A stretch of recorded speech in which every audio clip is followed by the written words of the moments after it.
Shalawama,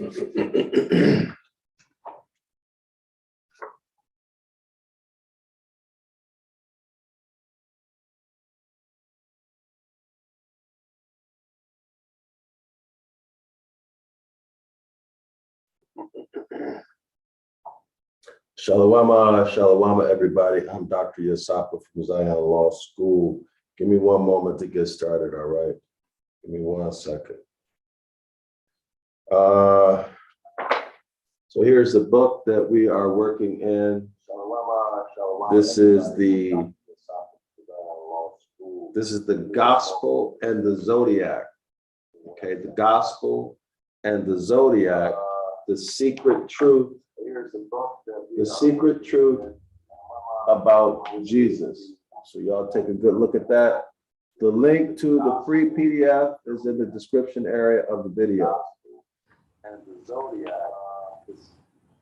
All right, the link to the free PDF is in the description area of the video. All right, so go click on this right now, download it. As always, print it. All right, print it. And put it in your library because you will need the physical copy. Give me 1 second. Let me check the connection, all right? Give me one moment, y'all.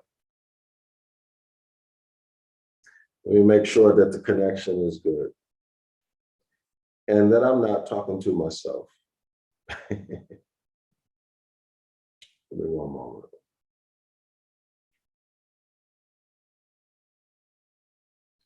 And so here's the crazy thing, y'all. When I search my self on YouTube, I can hardly be found. But anyway, be that as it may. Hold on. All right, so let me make sure we got volume. And so all right. Crazy thing, when I search. All right, yeah. I search my cell phone. Okay, so let's get started. I'm going to begin same way as always. All right, here's our book that we're using. We're starting out on page 178, page 178. This is Capricorn. All right, y'all make sure y'all like and share this video. Help me get the subscribers up so we get proper distribution so that we can make an impact, okay? I can't make an impact alone. I need your help to make an impact by getting this information out. Those of you who do not know me, I'm DrYasapa from Zion Law School. I teach Ancient Ibaryath. Some people call it Paleo Hebrew. It is the original Hebrew, okay? Let me rephrase that. It is the original language that the book of the law was written in, okay? Hebrew, biblical Hebrew and modern Hebrew, these are not the original languages that our ancestors would have written in and spoken. Okay, they didn't know anything about biblical Hebrew or modern Hebrew. All right, so that's my expertise. That's what I do. And through Ibaryath, I present astrology in scripture. I present astrotheology in scripture. More importantly, I present the law in scripture, which is natural law. Okay, so our records, our contract with the Most High is a obligation, responsibility to follow natural law. These are the laws that govern the universe. Okay, those would include those laws governing cosmology or astrology, as it was called in ancient times, not the stuff you read in the newspapers today, not the hocus pocus stuff. I'm talking about the science, all right, the hard science. Okay, so let's get started. Okay, the Zodiac and the Gospels. We're going to start on page 178. Page 178. This is Capricorn. All right, so let me show you what that looks like. Don't cheat yourself. Do not cheat yourself. Be sure you go out and you get this book. All right, download it, get it printed. The free PDF again is in the description area of this video. Download it, print it, put it in your library. Do not cheat yourself by not printing the PDF, okay? Do not cheat yourself. There it is. All right, page 178. I'm going to keep this video short. All right. Capricorn. Mark. That's the Gospel of Mark, chapter 11, verse 27 through Mark chapter 12, verse 44. Call no man father. Called no man father. Take a look at this picture, okay? Take a look at the image here of Capricorn. Take a look at that. You'll notice that Capricorn has the head of a goat. You see that? A head of a goat. And it has the tail. It has the bottom half of its body is a fish tail. Y'all got that? Top half of the body of Capricorn is a goat. You see it's two horns. The bottom half of the Capricorn is a fish tail. What should this remind you of? This should bring to mind Raphaim, right? Should bring to mind the Raphaim. Half man, half fish. All right, go back and look up the meaning of Raphaim and where they live, okay? Where they live, who they are. This should also remind you of what? Maritime, the maritime jurisdiction, the law of the seas, the New Testament. All right, the New Testament. Paul voluntarily appealed to Caesar. All right, even though those are all made up stories or fairy tales. Okay. Take a good look at this. Okay, you should be thinking again, Raphaim, Dogon. Remember who Mary is. She's the mistress of the sea. Why is it that all of these mythological entities reference back to the sea where the Raphaim reside? Okay, so you should take note that, well, we'll get into it as we go into the text. I won't mention it yet. I'll let the text bring it out. All right, so here we go. Capricorn, Mark 11, verse 27 through chapter 12, verse 44. Call no man father. Let's look at this quote. So, Ananda, you must be your own lamps. Be your own refuge. Hold firm to the truth as a lamp and a refuge. And do not look for refuge to anything besides yourselves. This is a quotation from the Buddha. What is significant about that? It's consistent with natural law, right? You're your own savior. You are responsible for you. Don't look for somebody else outside of yourself to solve your problems, to save you. That is your obligation, your responsibility, and you have been given all of the tools to be able to do it. Let me put the camera, let me adjust this camera a little bit better. Hold on, y'all. Oh well, look like the top of my head is cut off. But let me see.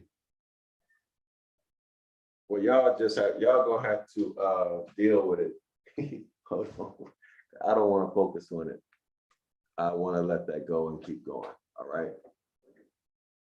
I want to let it go and keep going. Okay, so here we go. 1 second. Uh-oh. There's a delay, y'all, in my camera. Messing up the video. I might start this over. I might start it over. Hold on, there's a delay. Let me see. Let me see how we look with the camera. Give me a second. Okay, I think that's good. I think that's good. Okay, all right, there we go. That's good enough. Let's do it. So Ananda, you must be your own lamps. That means be your own light. That means learn to think, learn to teach yourself, learn to discover yourself, learn to uncover things yourself. Lamps, that's a reference to light, right? That is a reference to light. By the way, light is a protection, isn't it? Because in the light you can see.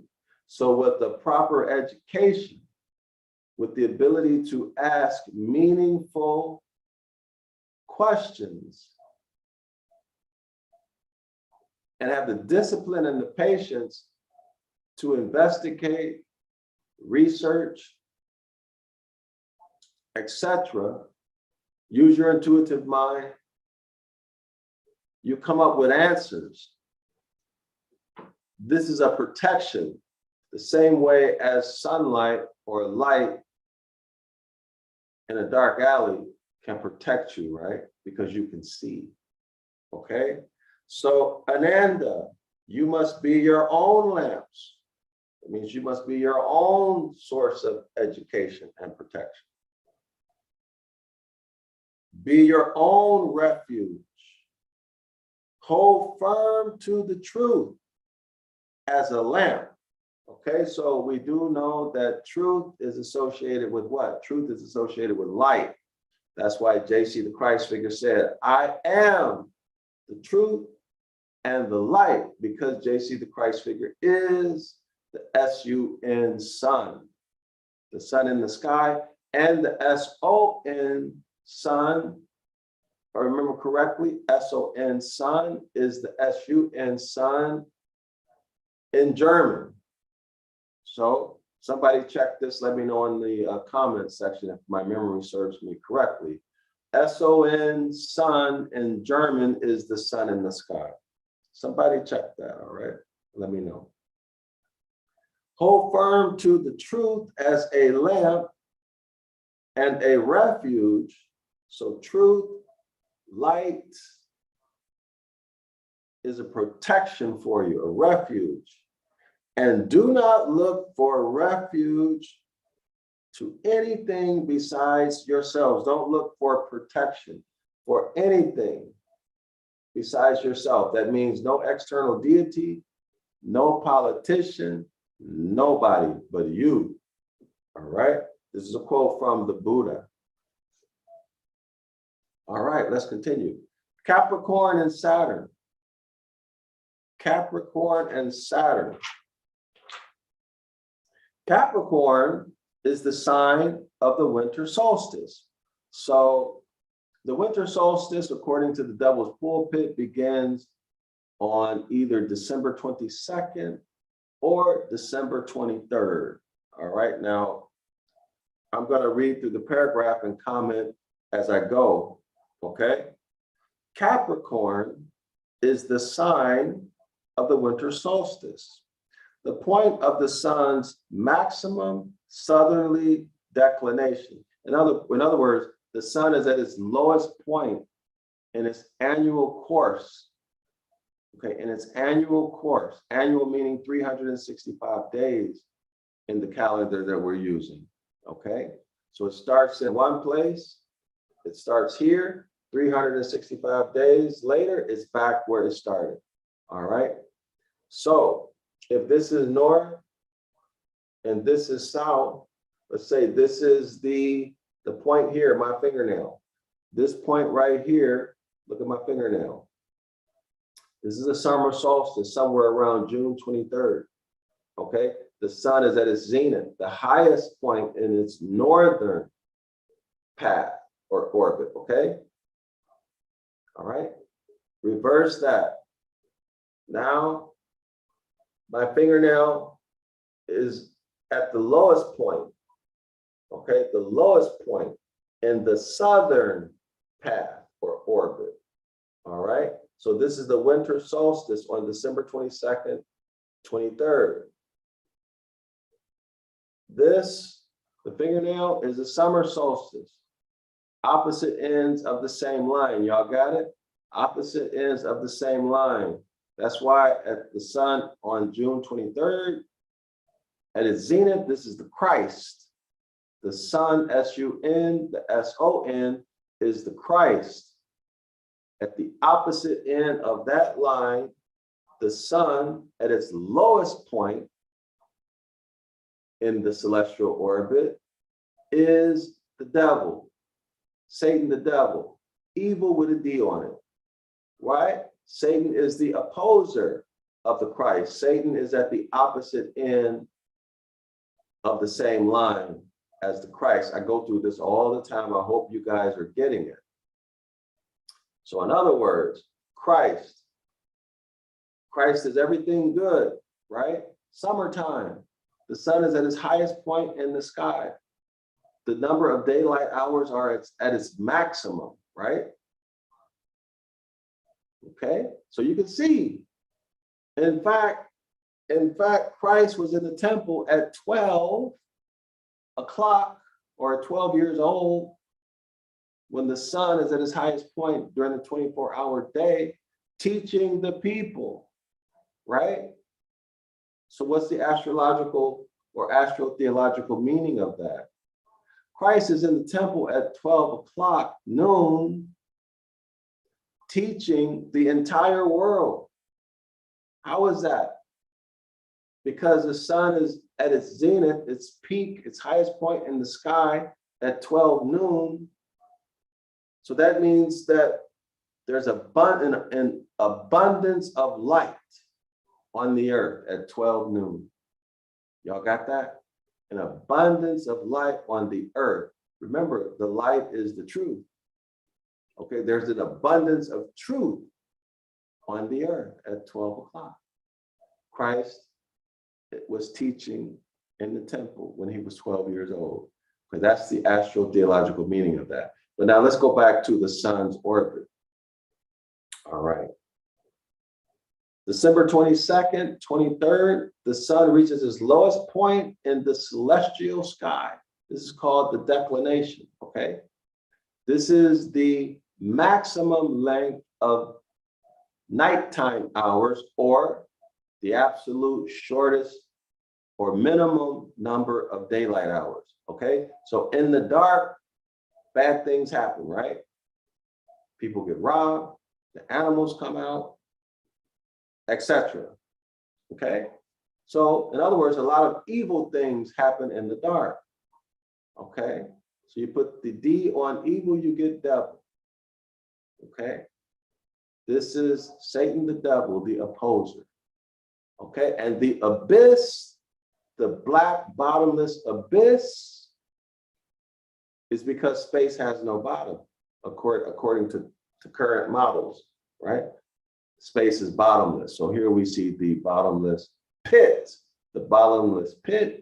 And of course, the abyss refers to the abyss in the waters. So I need to correct myself.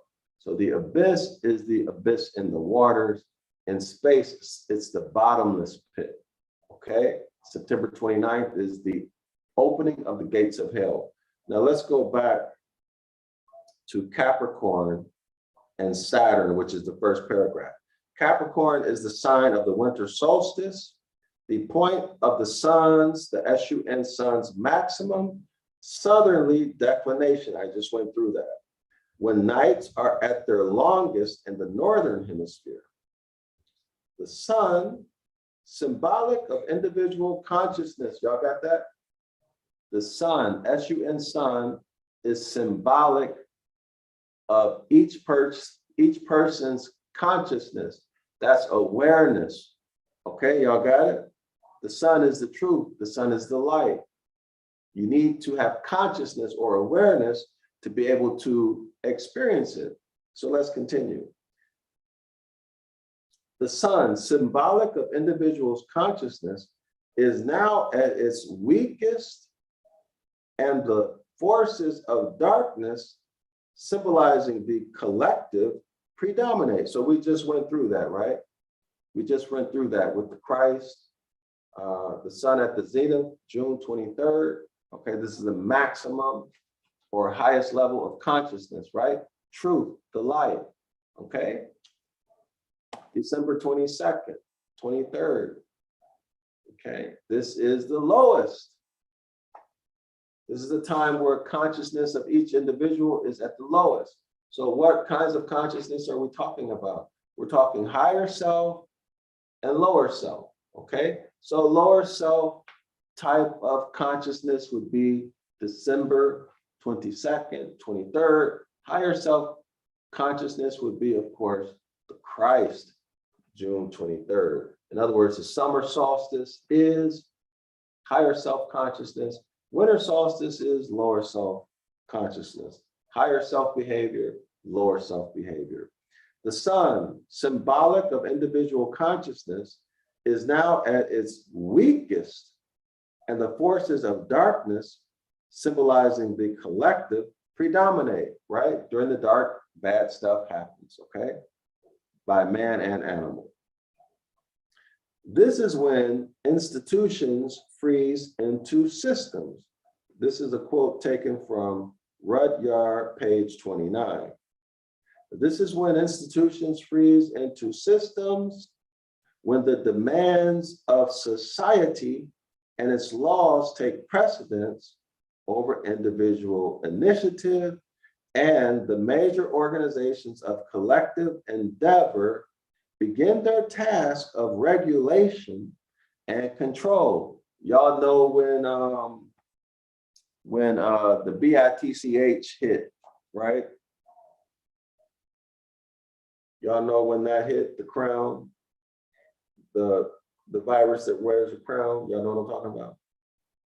Didn't they do that sometime around Capricorn, if I remember correctly? I remember where I was at, but I don't remember the exact date. I was in Vietnam. It was sometime around Tet. I think it was at the end of Tet. I don't remember, but y'all see the point I'm trying to make. So the author says, let's go back to it. All right. So the author says that Capricorn, okay, so Capricorn, I looked it up on the internet, begins sometime around, I think on December 22nd, maybe December 21st, I'm not sure. And it ends, I think, on January 19th. Okay, so this is the dates that we're looking at. All right, so the author says this is when institutions freeze into systems. I'm not sure if that's a bad thing for an institution to freeze into a system. This is not clear to me what he wants, what the author is trying to say. Systems in themselves are not evil, okay? Systems are not evil. So for example, there are many types of systems that exist in nature.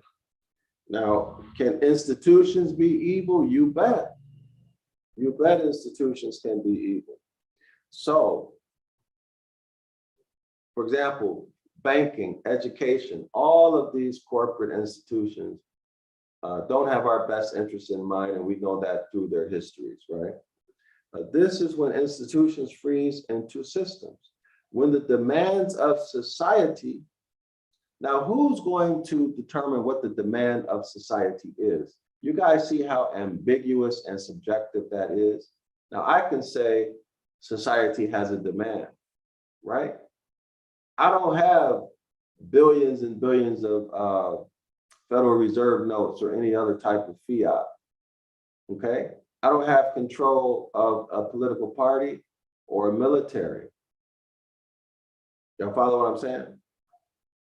This is when institutions freeze into systems, when the demands of society, according to who? The ruling elite, right? So this, I'm not buying this right now. When the demands of society and its laws take precedence over individual initiative. So in other words, these demands of the society, according to whoever has power, let's just call them the elite, Okay, in today's world, we would say the, what is it called? The industrial military complex, right? And the people whose name is spelled TSINOIZ.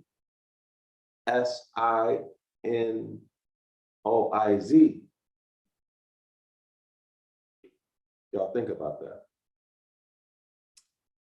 All right. So these organizations begin to create laws, policies, rather, statutes and codes to run over its citizens. That's what he's saying, okay? So they're running over their own citizens. Imagine what they're going to do to those people who are from the soil, okay? The original people. Imagine what they're going to do to you. All right. So let's keep that in mind. So we Moors, we are not corporate items. Okay. We are Genesis chapter 2 rightful heirs. Let's continue with this. When the demands of society and its laws take precedence over individual initiative. In other words, you can take all the initiative you want, be as brilliant as you want, be as action and outcome oriented as you want, as achievement oriented as you want. The elites will use all of their systems, church, state, traders, etc., to hold you down to achieve their goals, whatever those goals might be. That's what this is saying. And the major organizations of collective endeavor, in other words, the major organizations, they all have a common plan, right? They're all working together. And the major organizations of that society and collective endeavor, that's a plan, a common goal, begin their task of regulation and control. Do y'all see that? All right. So what is this? What can we like? This is sounding like fascism, isn't it? This sounds like fascism, right? Where corporate entities and government begin to mix. All right, they begin to mix and exert power and pressure and control. Sounds like fascism to me. We see that right now. Capricorn symbolizes organizational man, the company, the state. That sounds like, don't that sound like 14th Amendment citizen, y'all? Don't that sound like civilly dead? Civil liter mortuus? Don't that sound like what Paul has pulled the entire Christian world into? Civil death and rulership by the Dogon. Y'all follow that? Interesting enough, Capricorn, as presented by the people who have control of this information, is presented as a form of a Dogon. Half fish, half something else. Y'all got that? Now, is Capricorn a Dogon? Absolutely not. It's their presentation, the way they illustrate it, to give honor and glory to the Raphaim. Y'all see it? All right, let's continue. Let me make sure you see that. Okay, so you can use some other image for Capricorn. This image for Capricorn clearly is giving honor, homage, reverence, and worship to the Raphaim, the Dogon. Okay, Oannes. All right, y'all got that? And this is in your Christian New Testament, full of it. This is when institutions freeze into systems, when the demands of society and its laws take precedence over individual initiative. Take away their inheritance. Okay, make them corporate citizens. or make them corporations, the ens legis.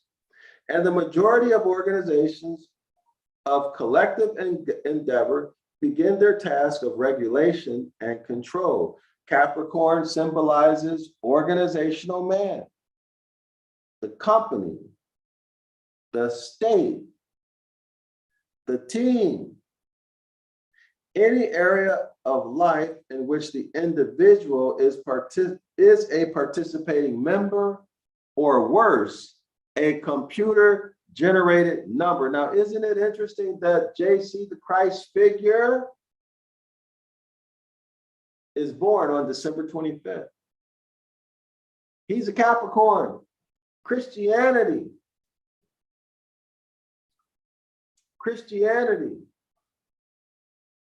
corporate, an alliance of corporate states. Y'all got that? More correctly, the Catholic Church, through trust that it created, has ownership of all corporate nation states. Do y'all see it? Is it clear? All right. Christ born on December 25th, Capricorn. Christ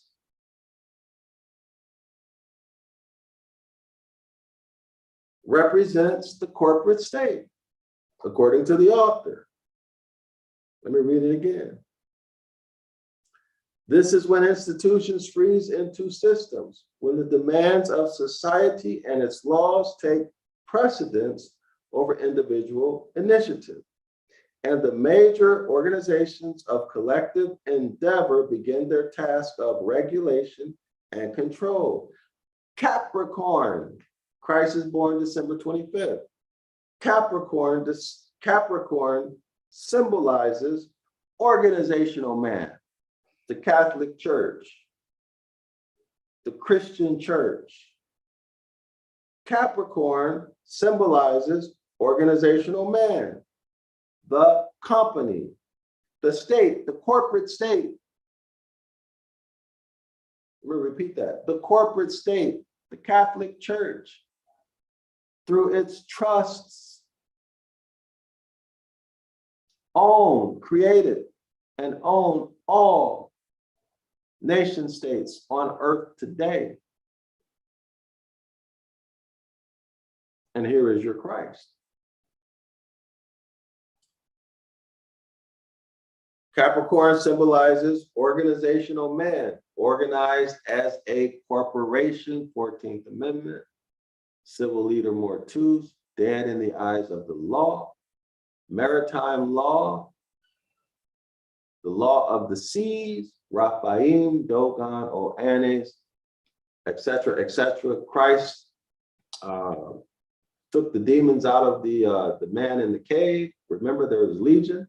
Who are you? The man said, I am Legion. Okay. Christ sent those spirits, those demons, into the swine, and the swine, what did the swine do? They ran over the hill so they get back in the water. Y'all got that? Okay, so Capricorn symbolizes organizational man, the company, the state, the team, any area of life in which the individual is a participating member, or worse, a computer generated number. Y'all got that? I hope it's clear. Now, note that these are corporate affairs. Corporate affairs. A man or a woman can participate in society and work with others and not be organized as a corporation. That's just nature. But the corporation is a mental construct. Okay? It's a mental construct. So let's make it clear. There's a difference between natural, physical phenomena, interacting, communicating, transacting, doing commerce with other people, and doing that activity through a corporation. Y'all got it? All right. Let's continue. A computer-generated number. Might that be, this is very curious, right? Can you connect that to, let's say, a social security number? Can you connect that to a social security number or EIN? Y'all got that? Or any other type of number meant to track, identify, classify, categorize, escheat, hypothecate, atone? Y'all got it? All right. Let's continue on with this paragraph. We're on page 179. Some hint of this polarity between the individual and the community is preserved in the ancient symbol of Capricorn, the goat fish. Let me read that again. Some people hint of this polarity between the individual and the community. What is it saying? There's the man and the woman. Then there's the government, the corporate government and its institutions, or in other words, the Catholic Church and its nation states. All right, there's a polarity. Natural man here, natural woman here, Catholic Church and nation states at the opposite end of that line. Y'all got it? All right.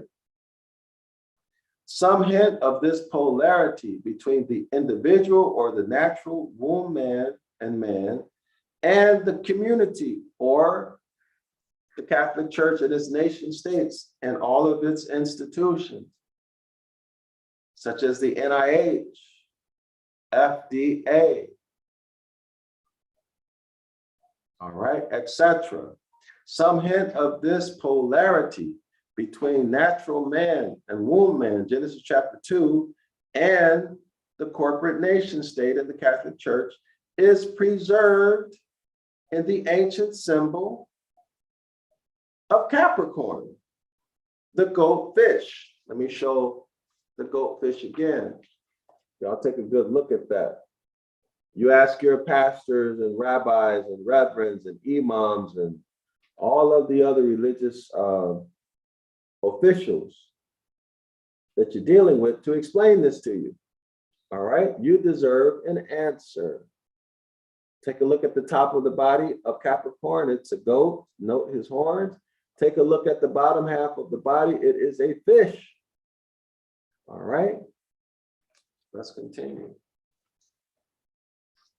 Okay, so the goldfish, which is half one creature, half another, just as the human person lives partly as an individual, partly as a member of a group. Now, do y'all believe that? Do you believe that? That's the explanation of the goat having a body of a fish? Do you believe that? The goat has the body of a fish to symbolize man lives as an individual and also in a community. I don't buy it, but you make your own decision. This sounds too much like Raphaim, and its context to me says that this is just a bunch of garbage. I don't know if the author knows this or not. I don't know anything about this author, what his motives are, if he would hide something, or if he honestly doesn't know. Hopefully he honestly doesn't know, okay? But I see Raphaim all over this, and I see Raphaim all over the New Testament, okay? Maritime law, all over the New Testament. The world of the dead, all over the New Testament. When Paul said, I appeal to Caesar, he set the example for every Christian to submit themselves to the jurisdiction of nation states. thus through the Catholic Church, thus to the Raphaim, the Dogon. All right. So in other words, Paul convinced you through his behavior to give up your birthright, to go against the Most High. Okay? To go against the Most High by not following natural law, but to turn to Rome, to turn to man's law, to get remedy or justice. This is what Paul did to you. All right?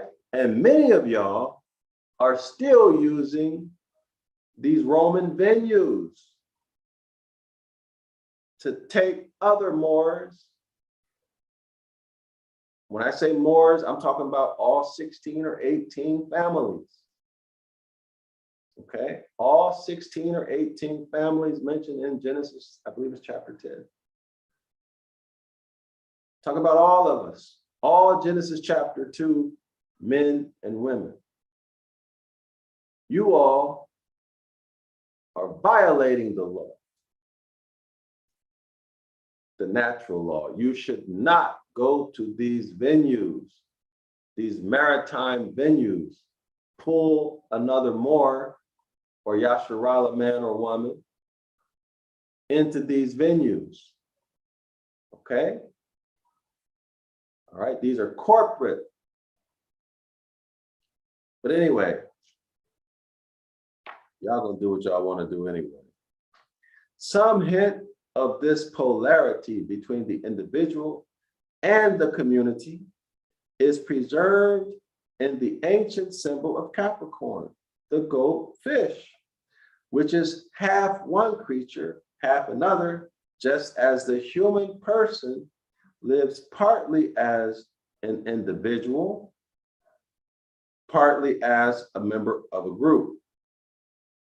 Next sentence reads, the signs, that's Capricorn, the signs glyph, I'm going to show y'all that, supposedly resembles the horns of a goat with a curling fishtail. So let me show y'all this, okay? Just look at the tip of my finger. So here's the sign of Capricorn. And I get some time, I'm going to show it to y'all, all right? So there's the sign of Capricorn. I can't stress enough for y'all to study this business about Paul, okay? Study about Paul. Can y'all see that? Google search Capricorn.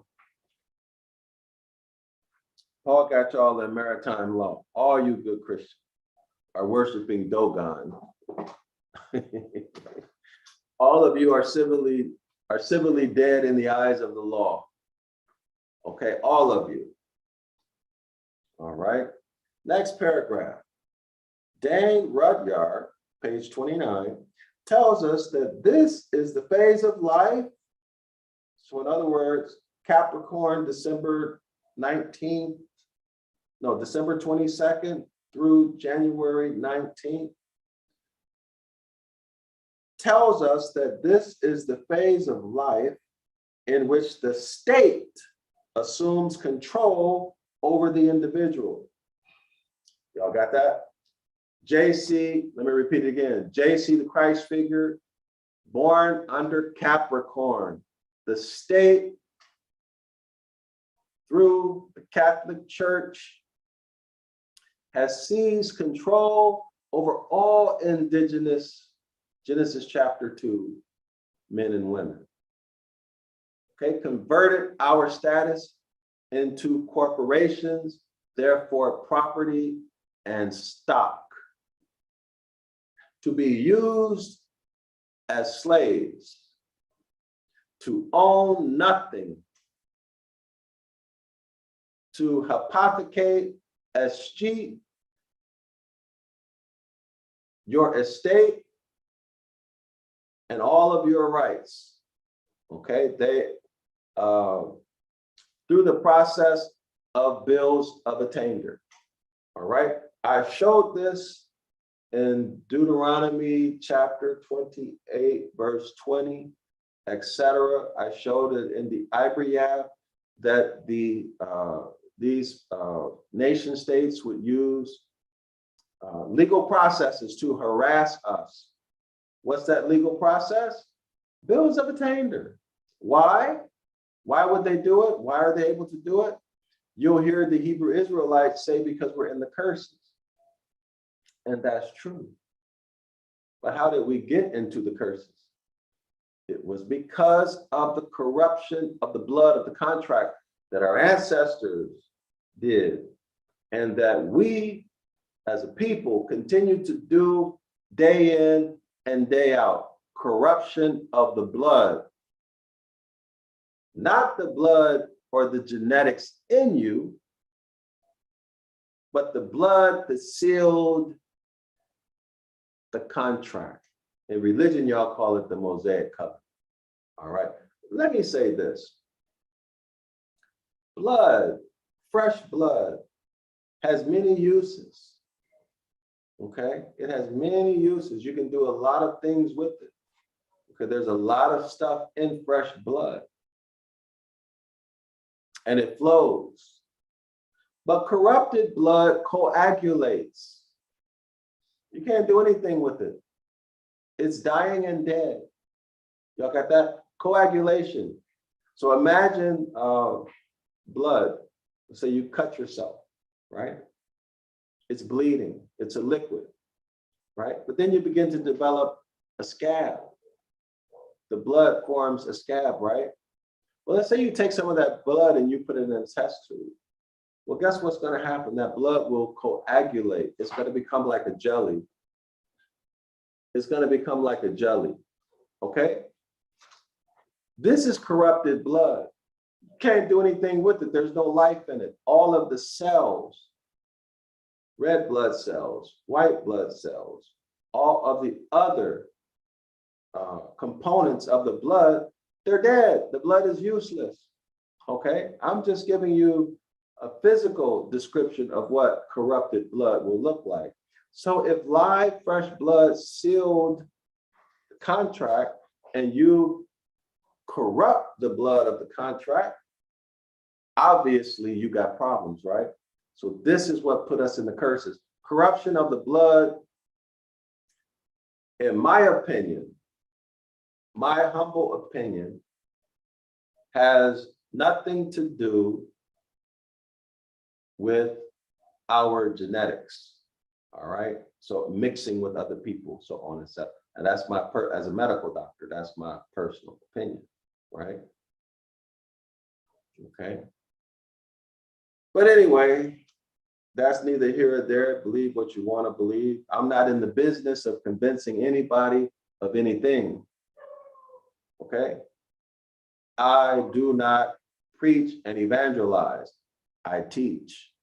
And I only teach those who want to learn, okay? So don't ask me 100 questions thinking I'm going to try to prove something to you, because I'm not. I'm going to tell you, watch the video or go study, okay? That's my answer to you. All right, let's continue. Corruption of the blood, all right? Corruption of the blood, breaking natural law. That's corruption of the blood of the contract, okay? That sealed the agreement between the Most High and Genesis chapter 2, men and women, all right? Okay. Let me go back. Oh, okay. So Capricorn, well, let me start. I lost my spot again. Dame Rudyard, and I'm gonna close out soon. Dame Rudyard, page 29, tells us that this is the phase of life in which the state assumes control over the individual, and in which an individual ruler can become totally subservient to his office. What does that mean? That means that the institution forces the ruler to do things that the ruler may or may not want to do. Okay, in other words, the ruler has handlers. Okay, the ruler has handlers who are telling him what to do or her what to do. All right. Capricorn is a sign of power and authority, but it is not the innate authority of the individual that we find in Leo. So Leo has a power from within, right? Power and authority that's inside. Capricorn authority comes from institutions. Capricorn is a sign of power and authority, but it is not the innate authority of the individual that we find in Leo, but the conferred authority of the figurehead, the authority that springs from the office and not from the soul. Okay, so we know there's no such thing as a soul, right? S-O-U-L, okay? We know that the soul is really the sun, S-U-N, sun, S-O-N, sun in German, okay?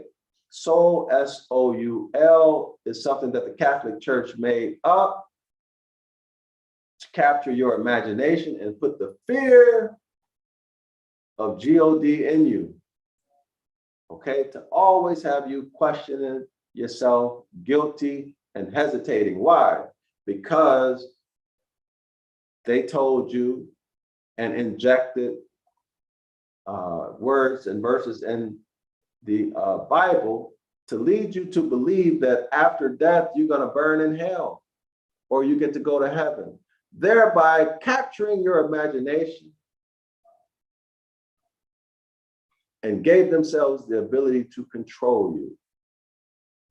All right. When actually the S-O-U-L is nothing but soul, S-O-L, I believe that's Latin for sun, and they just threw a U in it. All right? They just threw a U in it and told you a story, and now they got you and they've had you in fear. All right, so here we go.